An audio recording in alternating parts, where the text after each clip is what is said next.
The Lottie file size limit that Canva allows to import is only 0.5 megabytes. But what do we do if we have a bigger Lottie JSON file?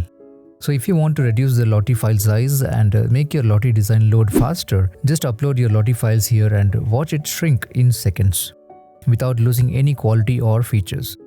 You can upload up to 20 files with 4.5 megabytes limit per file. Simply drag and drop and let the conversion do its thing. Once done, you can download the file and use it wherever you want.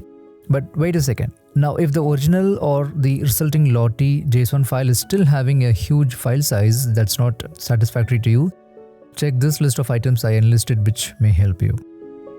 It's important that you try these out before optimizing the JSON file, that is during the design process. And here's another tool I tested.